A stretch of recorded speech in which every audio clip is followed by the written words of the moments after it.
Los hijos adoptados no reciben dinero de la familia, declaró el tío Ricardo. Solo los parientes de sangre. Toda la sala estuvo de acuerdo. Yo dije, lo entiendo perfectamente. El martes por la mañana, contacté a mi equipo de inversiones, retiren los 3,240 millones de pesos de Aceros del Norte. La empresa colapsó. La reunión familiar se celebró en el estudio con paneles de roble del tío Ricardo, la misma habitación donde había anunciado cada decisión familiar importante durante los últimos 20 años. 15 adultos estaban sentados en sillas de cuero dispuestas en semicírculo, todos convocados para discutir la planificación patrimonial del abuelo Guillermo. La lectura del testamento no estaba programada hasta dentro de meses, pero Ricardo quería aclarar las expectativas sobre la distribución de la herencia. Yo estaba sentada en la última fila, con un bloc de notas en la mano, observando a mi familia adoptiva discutir mi futuro financiero sin que les importara especialmente mi opinión. Esto no era inusual. En los 12 años desde que mamá y papá me habían adoptado a los 16 años, las discusiones financieras familiares siempre habían conllevado un entendimiento tácito de que ciertos beneficios estaban reservados para los miembros reales de la familia. El abuelo Guillermo trabajó toda su vida para construir un patrimonio para su linaje, anunció el tío Ricardo desde detrás de su enorme escritorio de caoba. La pared detrás de él exhibía fotos enmarcadas de 3 generaciones de negocios familiares, empresas de construcción, plantas de fabricación y desarrollos inmobiliarios que habían hecho que el apellido familiar fuera sinónimo de éxito en nuestra ciudad industrial de Monterrey. La herencia debe reflejar las relaciones biológicas, continuó Ricardo. Los parientes de sangre que llevan el apellido y los genes de la familia. Eso es lo que el abuelo habría querido. Murmullos de asentimiento se extendieron por la sala. La tía Patricia asintió con firmeza. El primo Miguel se inclinó hacia adelante en señal de aprobación. Incluso mis padres adoptivos, mamá y papá, permanecieron en silencio en lugar de desafiar al patriarca de la familia. Ahora, no estoy diciendo que la adopción no sea significativa, aclaró Ricardo, mirándome. Sofía ha sido una maravillosa adición a nuestra familia, pero la herencia financiera es diferente. Se trata de transmitir el patrimonio a la siguiente generación de descendientes biológicos. Más asentimientos. Escribí solo descendientes biológicos en mi bloc de notas y lo subrayé 2 veces. El patrimonio está valorado en aproximadamente 846 millones de pesos, anunció Ricardo. Propongo dividirlo en partes iguales entre los 6 nietos biológicos del abuelo, Miguel, David, Sara, Rebeca, Tomás y Catalina. Eso es aproximadamente 140 millones cada uno. Hice el cálculo automáticamente. 6 nietos biológicos, 846 millones de pesos. Ninguna provisión para la única nieta adoptiva que había estado llamando abuelo a Guillermo durante más de una década. ¿Y Sofía?, preguntó papá en voz baja. Su voz tenía el tono cuidadoso de alguien que quería abogar por su hija sin causar un conflicto familiar.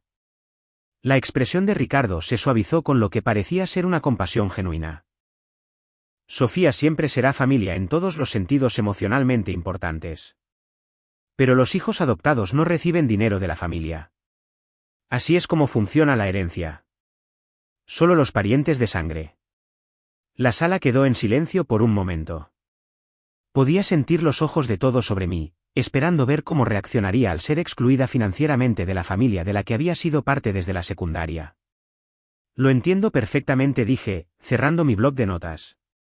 Tiene todo el sentido. El alivio fue visible en varios rostros. Ricardo sonrió con aprobación.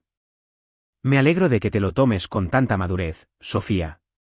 Demuestra un gran carácter. Gracias, respondí. Aprecio que seas directo sobre las prioridades financieras de la familia.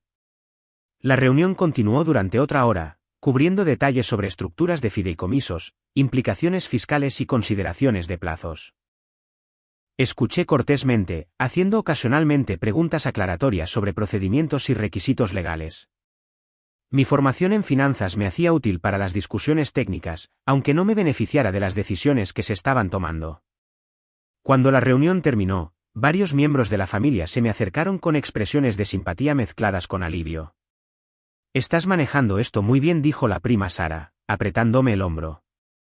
Sé que debe ser decepcionante, pero entiendes por qué los lazos de sangre importan para la herencia. Por supuesto, asentí. El dinero de la familia debe quedarse con los genes de la familia. Miguel se unió a nuestra conversación. Exactamente. Además, tienes tu carrera en contabilidad. No dependes del patrimonio familiar como algunos de nosotros que nos metimos en los negocios familiares. Asentí pensativamente. Miguel gestionaba una de las empresas de construcción de la familia. Su hermano David dirigía la división inmobiliaria.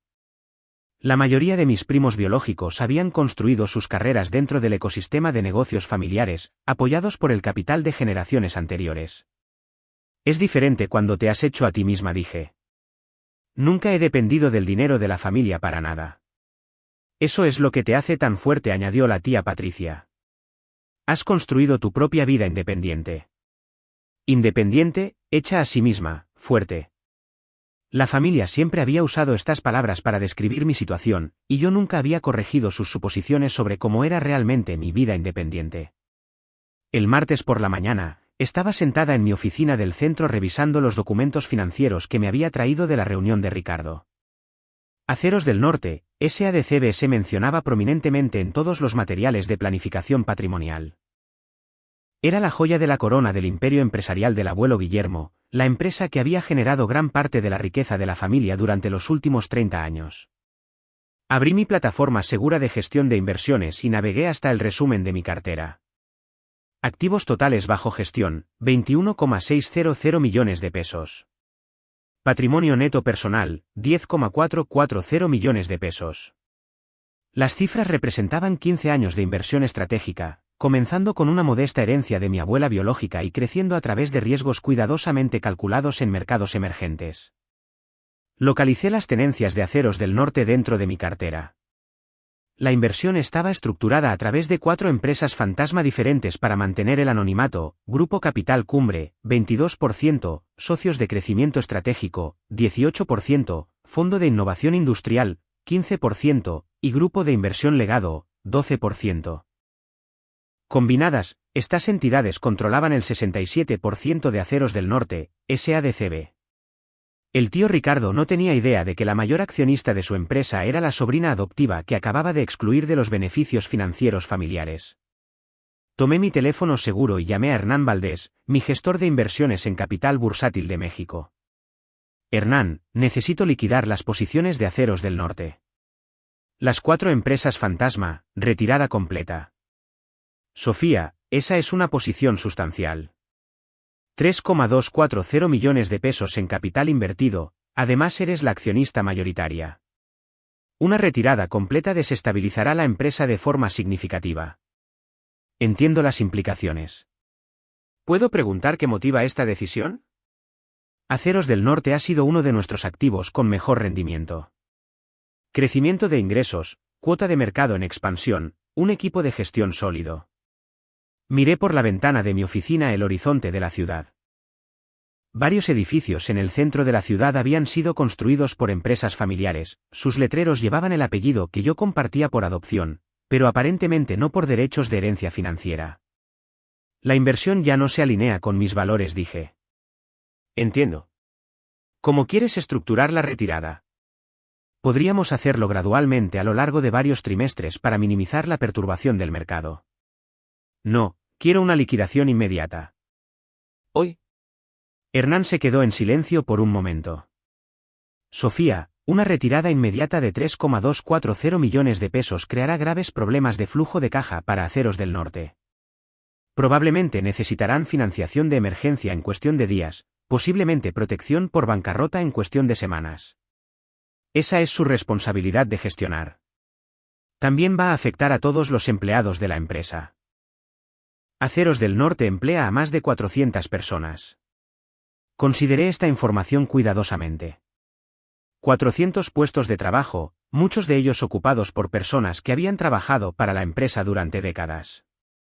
Personas que habían contribuido al éxito que hizo a mi tío lo suficientemente rico como para distribuir 846 millones de pesos entre sus nietos biológicos.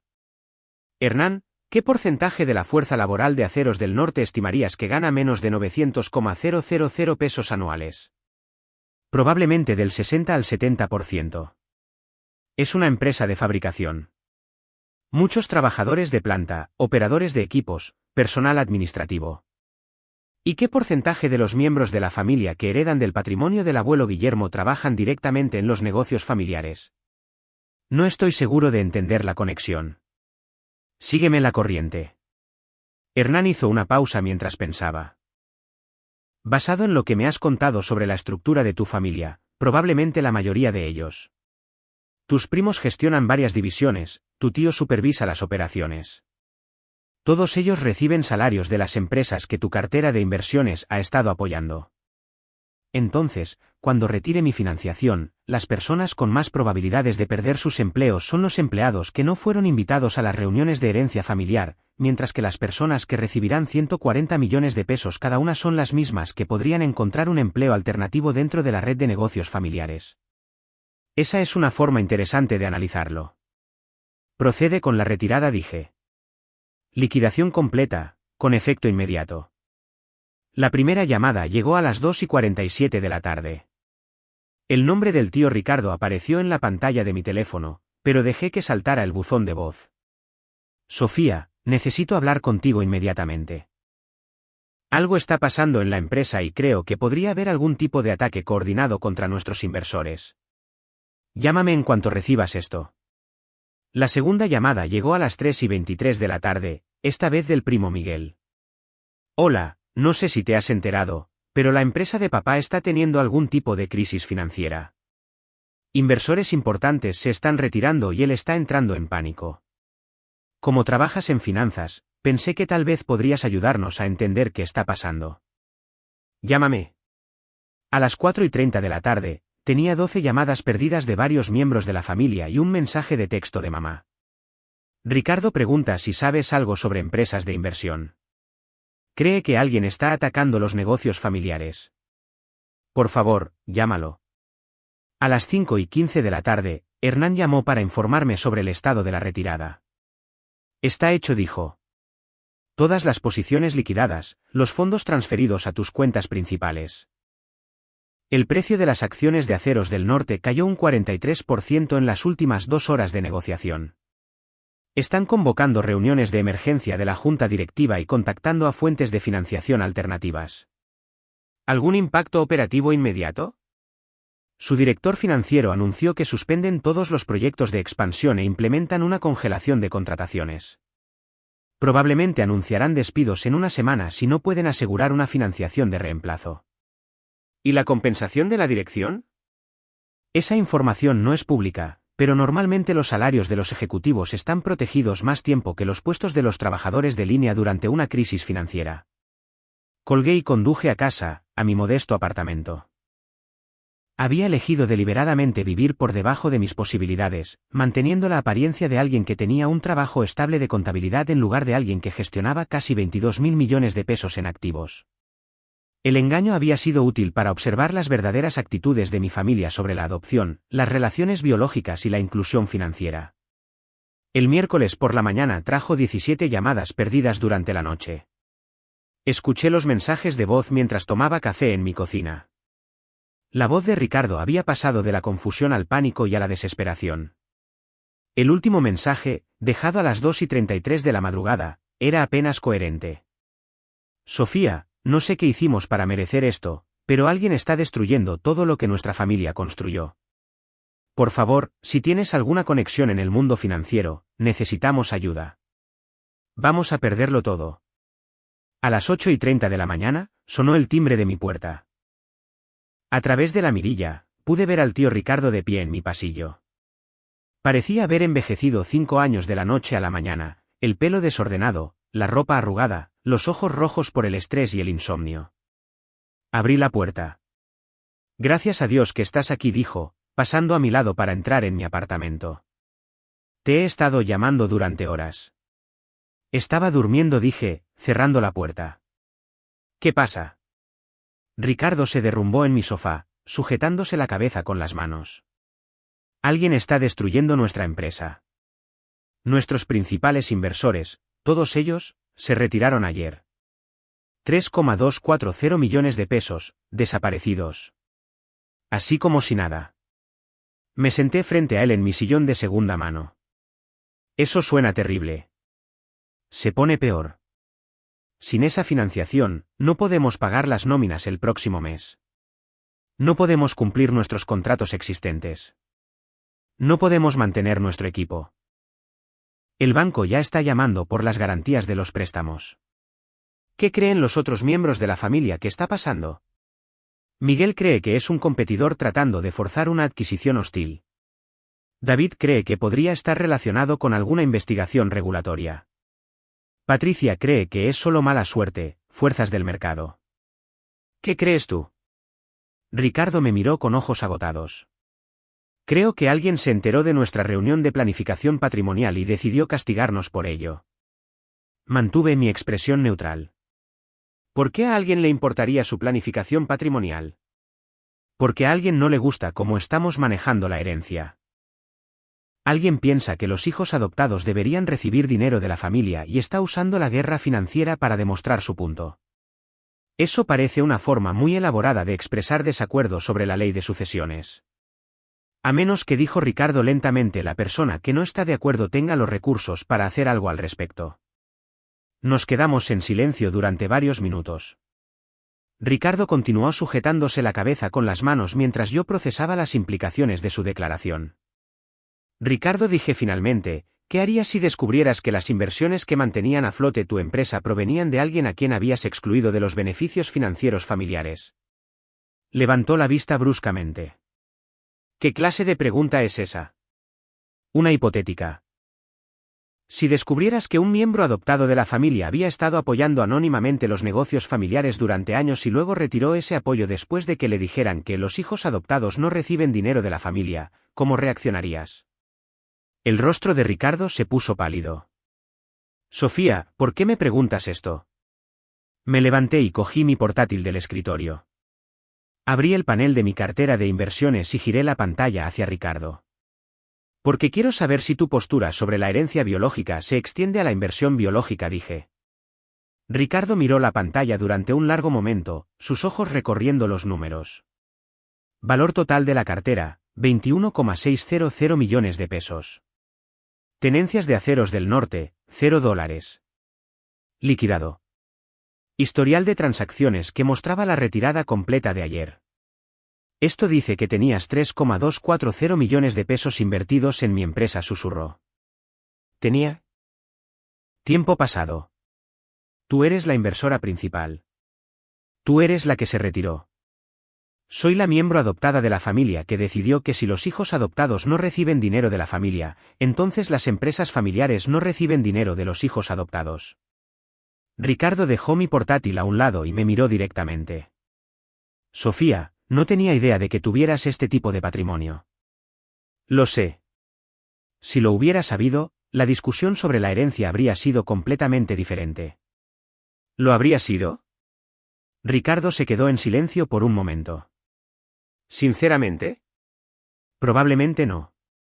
Sigo creyendo que la herencia biológica debe seguir los lazos de sangre, pero habría sido más diplomático al excluirte. ¿Más diplomático? No más inclusivo, solo más diplomático. Bueno, sí. Si hubiera sabido que controlabas la financiación que mantiene nuestra empresa en funcionamiento, habría abordado la conversación de manera diferente. Asentí lentamente. Entonces, tu postura no es que los hijos adoptados no merecen el dinero de la familia. Tu postura es que los hijos adoptados no merecen el dinero de la familia a menos que tengan suficiente patrimonio independiente como para amenazar los negocios familiares. El rostro de Ricardo se sonrojó. Eso no es lo que quise decir. Entonces, ¿qué quisiste decir? Quise decir que la herencia debe basarse en relaciones biológicas, pero las relaciones comerciales son diferentes. Si eres una inversora en nuestra empresa, eso es un asunto separado de la herencia familiar. Excepto que me convertí en inversora porque soy un miembro de la familia. Apoyé a Aceros del Norte porque quería que mi familia adoptiva tuviera éxito. Pero nunca nos hablaste de tus inversiones. Porque quería ver cómo tratas a un miembro adoptado de la familia que pensabas que no tenía nada que ofrecerte financieramente. Ricardo se levantó y comenzó a caminar por mi pequeña sala de estar. Esto es una forma muy cara de demostrar un punto sobre la inclusión. Es una lección muy cara sobre el respeto. ¿Qué quieres de mí, Sofía? ¿Una disculpa? ¿Un cambio en la estructura de la herencia? ¿Qué se necesitaría para que reinvirtieras en la empresa? Consideré su pregunta cuidadosamente. Ricardo estaba preguntando qué precio aceptaría por restaurar la financiación a un negocio que empleaba a 400 personas, incluyendo a muchas que habían trabajado allí durante décadas. Quiero que entiendas por qué retiré mi inversión, dije. Porque te excluimos de la herencia. Porque me excluiste asumiendo que no tenía nada valioso que contribuir al futuro financiero de la familia. Ricardo dejó de caminar. No entiendo la distinción. Ricardo, pasaste 15 años viéndome trabajar en finanzas, viéndome tomar decisiones estratégicas, viéndome dar consejos prácticos durante las discusiones financieras familiares.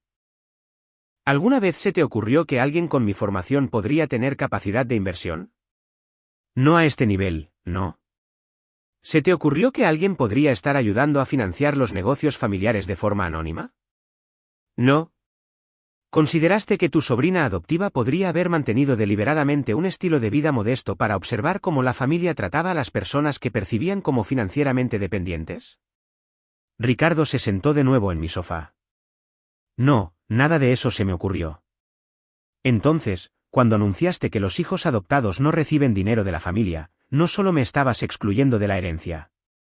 Estabas demostrando que nunca me habías considerado capaz de contribuir al patrimonio familiar. Supongo que eso es cierto.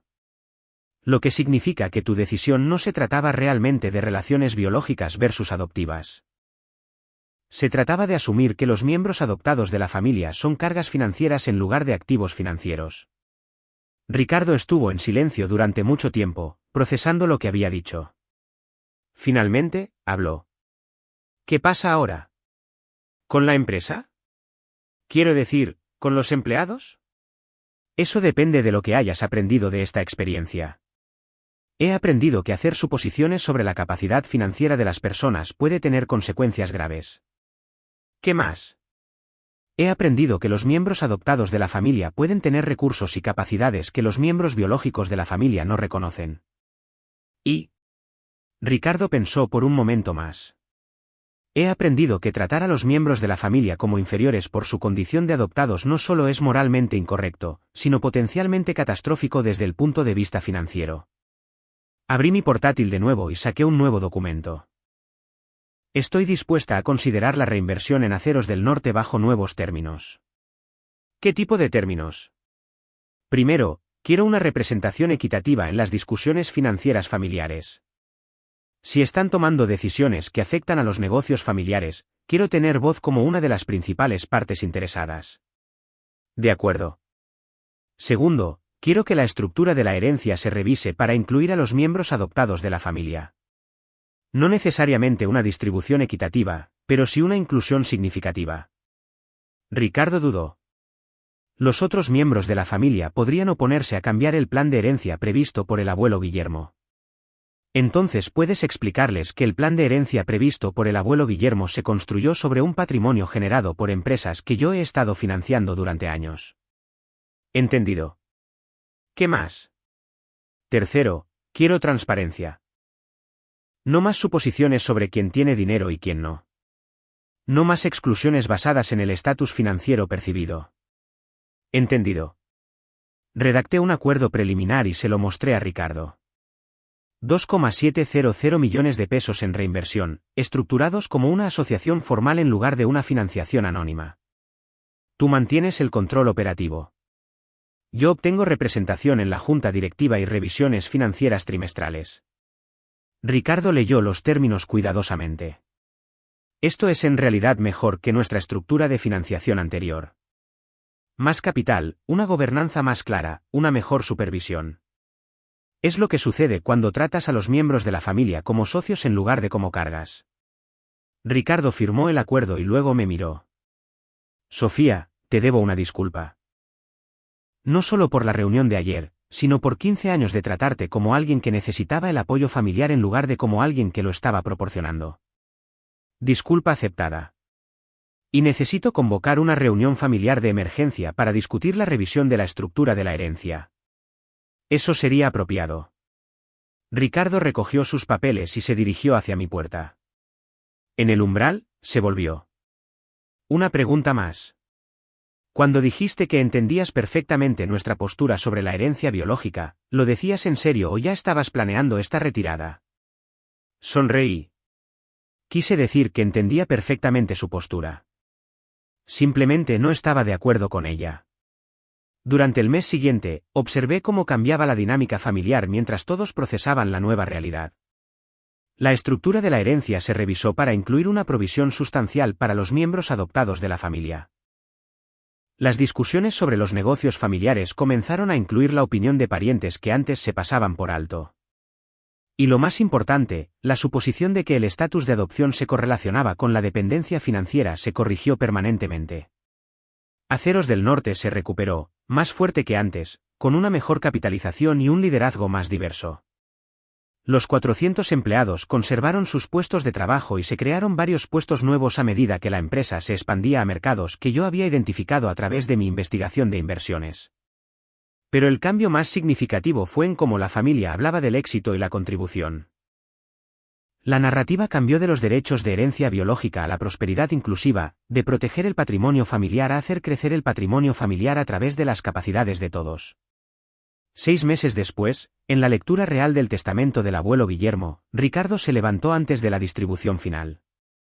Antes de concluir dijo: quiero reconocer que el éxito financiero de esta familia se ha construido no solo sobre la herencia biológica, sino sobre las contribuciones de cada miembro de la familia, incluidos aquellos que se unieron a nosotros a través de la adopción. Nuestra fuerza proviene de reconocer el valor de todos, no de excluir a las personas en función de cómo se convirtieron en parte de nuestra familia. La herencia revisada distribuyó 846 millones de pesos entre 8 miembros de la familia en lugar de 6, y los nietos adoptivos recibieron partes iguales que los biológicos. Pero, lo que es más importante, estableció un precedente de que el dinero de la familia pertenece a los miembros de la familia, independientemente de la genética.